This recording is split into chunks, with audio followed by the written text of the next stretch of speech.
In 1999, my family visited Disneyland. We happily rode the Small World ride. I was 12 at the time and my sister was 6. We loved every moment and our parents smiled with nostalgia. At one time near the end, some lights suddenly shut off and the rear lights illuminated the ceiling.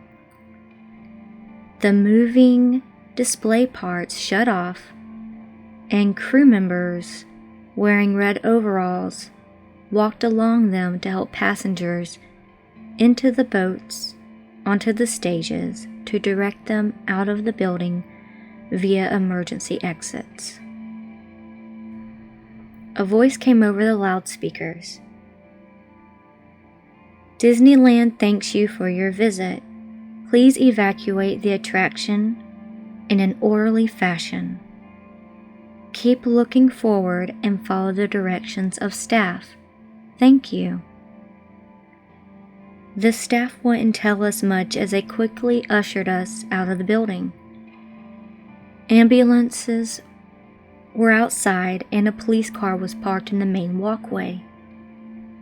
At the time, my mother still had her camera out and snapped a few photos of the crewmen and close-ups of the mechanical children. She snapped a few last-minute photos of whatever to use up the last of the roll of film on the camera. Since we were going to develop them later that afternoon, I included the last picture that she took, and it was aimed at the ceiling. As you can see, there is a person or crew member hanging from the ceiling that was wearing red overalls. We all know that one of the Disney crew members hung himself from the ceiling on the Small World ride.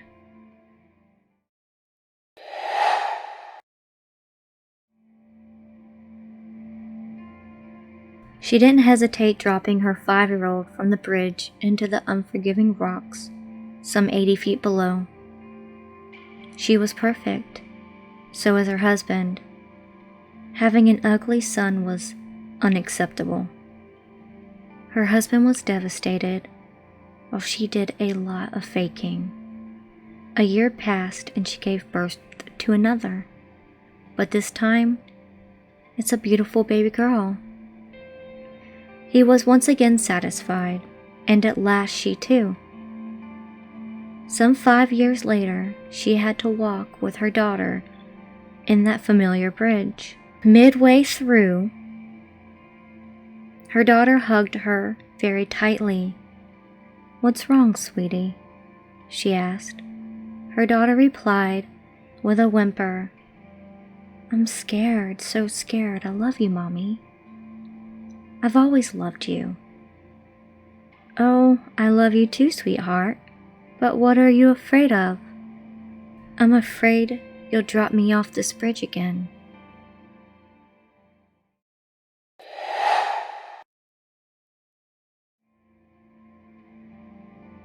My sister's funeral was earlier today.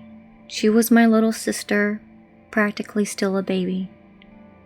She didn't deserve to die, and not the way that she did, mangled, crushed flat, and churned up under a car's wheels. They wouldn't let us see the body. I haven't told my parents it was a suicide yet. I should tell someone, at least. But because no one believes the driver when he tells them that she honestly did jump into the road out of nowhere, an innocent man's life is being ruined because of my sister's selfishness. I told her she was being selfish. I told her she would regret it, but I honestly didn't think that she would do it. I thought she was too young to mean something as serious as that. The guilt is incredible, you wouldn't believe it. I wasn't there for her, and I should have been. I should have helped her, and I didn't. I didn't know if I can live with it. Maybe she had the right idea. I was right about one thing though. Her regretting it I could hear her crying in the coffin all the way through the service.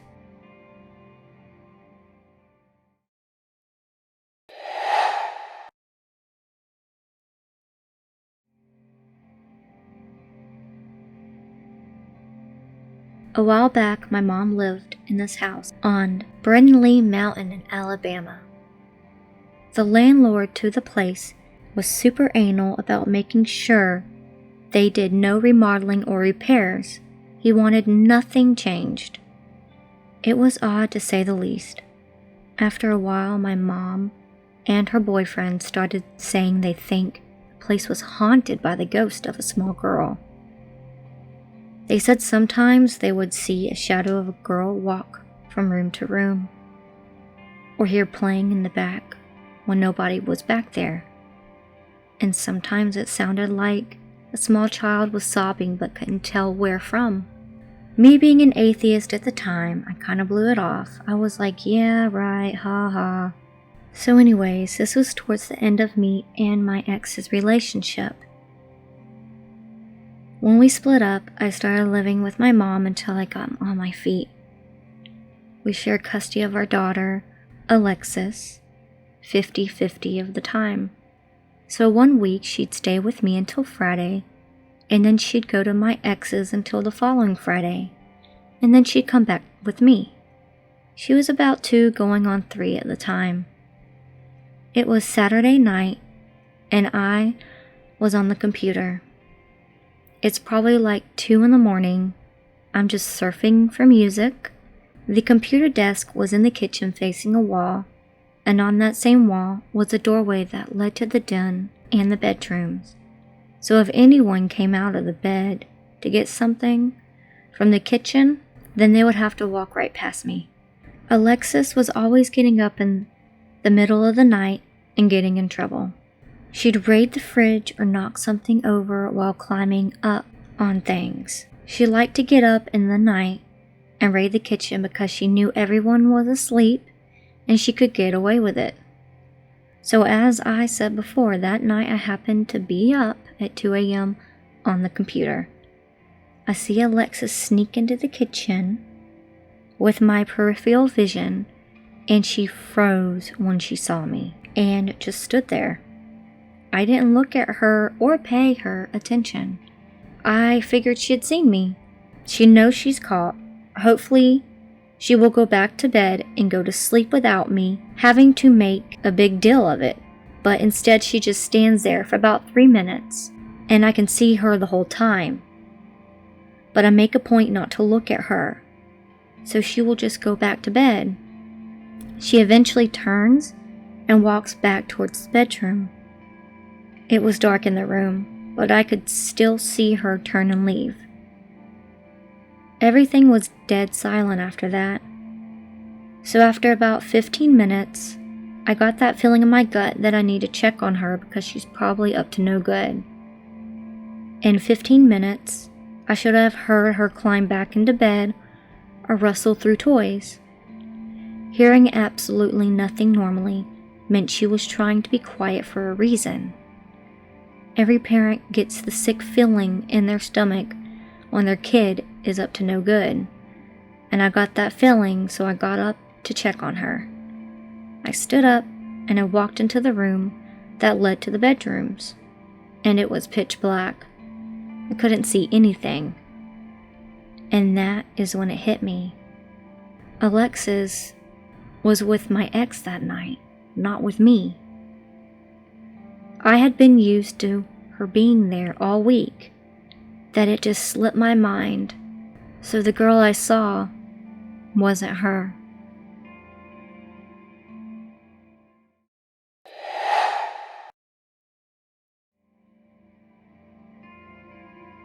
A few years ago, a mother and father decided they needed a break, so they wanted for a night on the town. They called their most trusted babysitter. When the babysitter arrived, the 2 children were already fast asleep in bed. So the babysitter just got to sit around and make sure everything was okay with the children. Later that night, the babysitter got bored and went to watch TV, but she couldn't watch it downstairs because they did not have cable downstairs. So she called them and asked them if she could watch cable in the parents' room. The parents said it was okay, but the babysitter had one final request. She asked if she could cover up the statue outside the bedroom window with a blanket or cloth, because it made her nervous. The phone line was silent for a moment, and the father was talking to the babysitter at the time said, "Take the children and get out of the house. We do not own a statue." The police found both the children and babysitter slumped in pools of their own blood within 3 minutes of the call. No statue was found.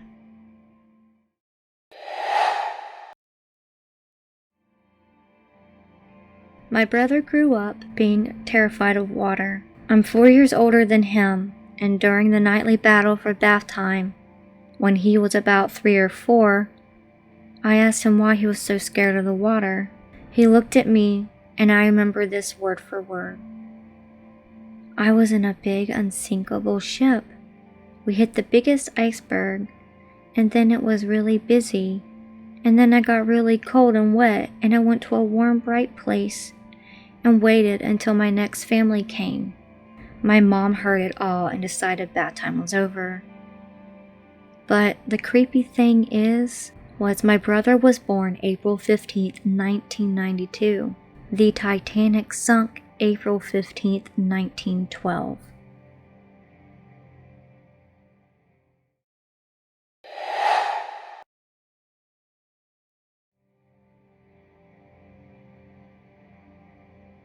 I just raced across the hospital as fast as I could. I should have been home, but I'd just been called about an emergency admission. I entered the private room and gasped as what I saw in all my years of treating burns. I had never seen anything that came close to this. The woman on the bed had burns covering the entirety of her body. Her skin was charred black. Blood and pus wept from the cracks in her destroyed flesh. What made the situation even worse was that she had to be physically restrained by 2 of the biggest male nurses I knew. "Let me go," she screamed. "I can't stay here. He'll come for me." Oh my gosh. Had this been the result of a premeditated attack? "Doctor," the first nurse greeted me. "She keeps giving us false details, possibly due to the trauma. She seems to think she's dead." Date of birth, June 12, 1972. Date of death, June 5th, 2016, the patient bellowed. "Now let me go, he's coming." People say some crazy things when they'd been on pain relief, but this woman sent shivers down my spine. Something was really wrong. I took a few more steps towards her, scanning the burns she suffered. As I did, the whole thing had started to feel like a weird out-of-body experience. "What are you?" I heard myself ask. She stopped screaming and fighting against the nurses.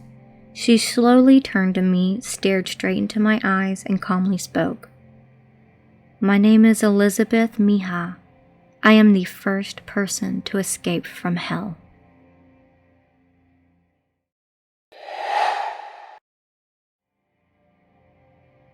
On the bus on my way to school, listening to music and paying little to no attention to the other students. At one of the stops, my mind snapped back to reality. I looked towards the small house, Tommy's house, I thought. A hand slipped through the drapes of the window and waved the school bus to move on. He's sick, I thought, paying no large amount of attention to the situation. The day flew by. I watched the local news channel after school, and what I heard paralyzed me. Tommy's entire family was murdered that day by an unknown suspect. After hearing this news, I moved back up to my room and quickly fell asleep. The next day I was on the bus. We drove past Tommy's house, and the bus driver, unaware of Tommy's family's fate, stopped at his house. As I was about to go get up and explain to her what had happened, something caught my eye. A pale hand slipped through the drapes of the window and waved the bus driver to move on. I sat on the bus terrified.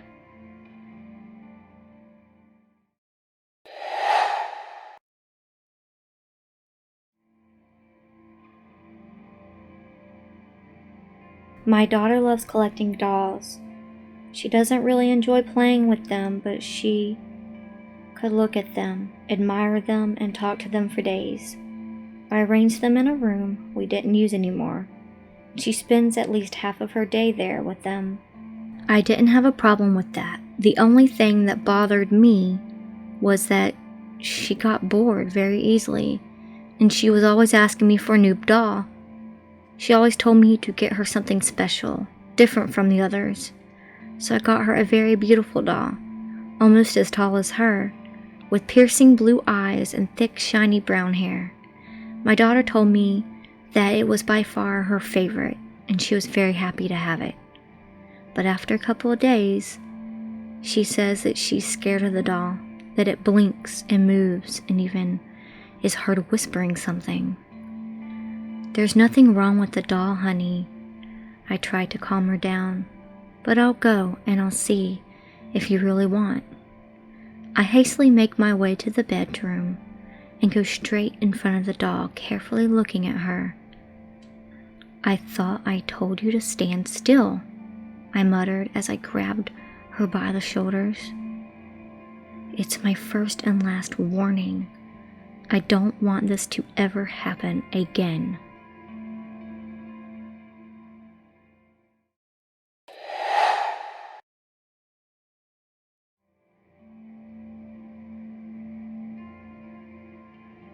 My grandma during World War II used to steal potatoes and coal from Nazis for her family. She was young, between 12 and 16.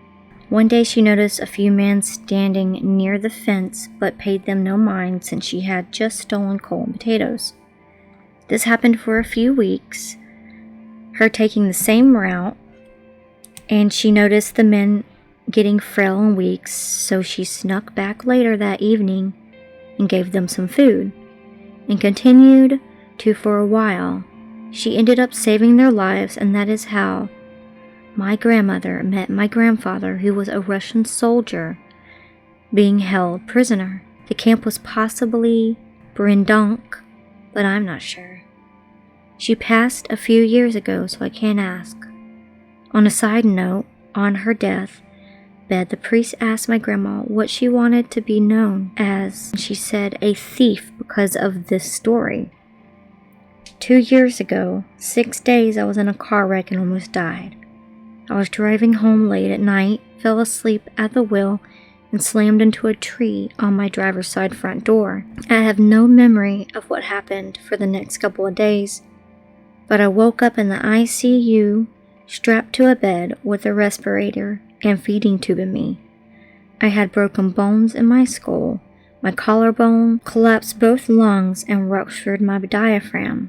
Every doctor I've seen since then looks at me in shock and tells me I shouldn't be here. The chilling part of the story is how I was found. Had just dropped their daughter off at school. They headed home and were driving down a secluded road near our neighborhood. The wife saw a car parked on the wrong side of the road, but couldn't see if there was any damage because it was dark and on the opposite side of the car. They kept driving until she thought she heard honking and convinced her husband to turn around. I was unconscious. The car was dead and the horn was found to not be working later. They didn't know it was me until 2 days later. They saved my life.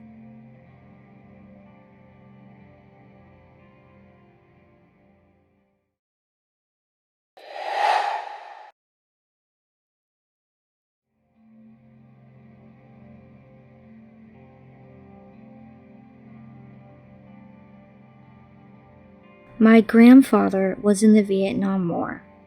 I remember he told me his unit was walking through a dense forest, and he dropped his map, bent over to pick it up, and the soldier walking behind him took a bullet to the face. If he hadn't dropped his map, that would have been him, and he wouldn't be here.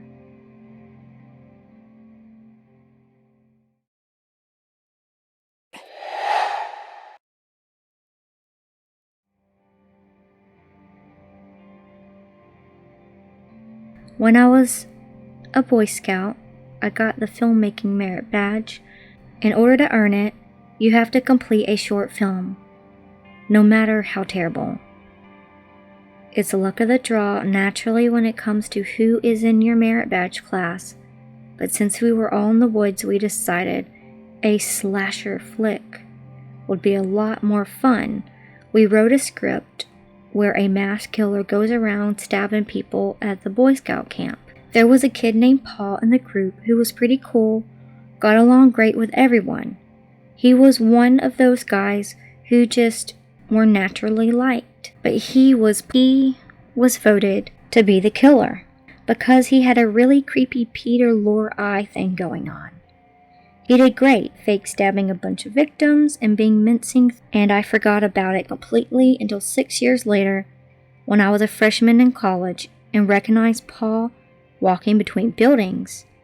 I jogged over, we made small talk about each other's spring break plans, and that was that. Not like we'd keep in touch or anything. Fast forward a week, and I'm back at home watching the news when I see a report about a young man who's killed his mother, father, and 2 family dogs, and then lit their house on fire over the break. The police already had a suspect in custody, so the newscast flashed his picture, and sure enough, it was Paul.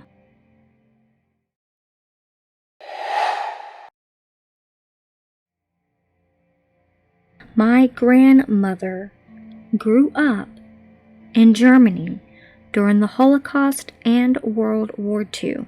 She really talks about that period of her life, but when we asked, she would say things like, "Yeah, I had friends who just disappeared, but we were raised not to ask questions." However, the most horrific story I heard was when she told me she was playing by a railroad track near her home with some friends, and at one point a large freight car train came by. She heard that she thought to be scratching and screaming, not those of an animal, but she had heard that many times before when the train had passed. This time it was different. So she ran home and asked her mom what that could have been or meant. She said her mom just yelled at her to never ask questions like that again and to stay away from the rails and talk to no one.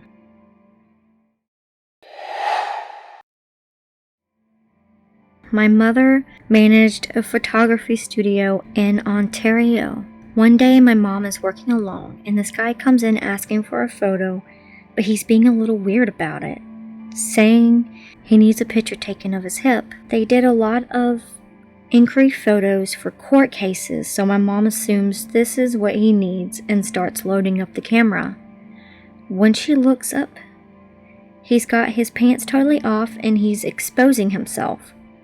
My mom said laughing hysterically and tells him to get out. She doesn't have time for this nonsense.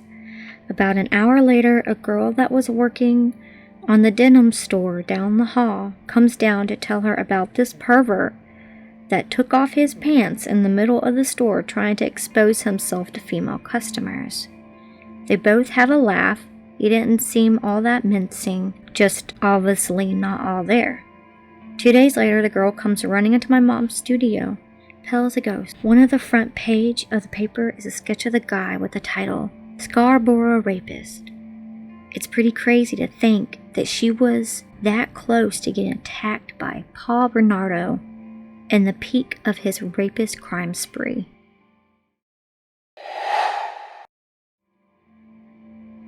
We bought an old house, my boyfriend and I. He was in charge of the new construction.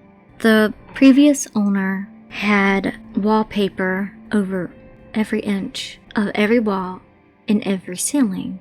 Well, there was a piece of wallpaper in the kitchen that was starting to peel at the corner, and I saw that there was a name and date etched into the wall. So I was curious and peeled the wallpaper back, and then I peeled it back more. And at this time, there was just thousands of names and dates etched on the wall. I was curious and I Googled it. And to my horror, all these people that were on this wall were missing victims, missing people for many and many years. I called the police and they came and they answered my fears that it was true. But they said the thing was that what we thought was wallpaper, it wasn't wallpaper at all. Supposedly, I heard one of the crime scene techs say that it was human. Thank you for listening. Please like and subscribe to my channel. Remember, it's scary out there.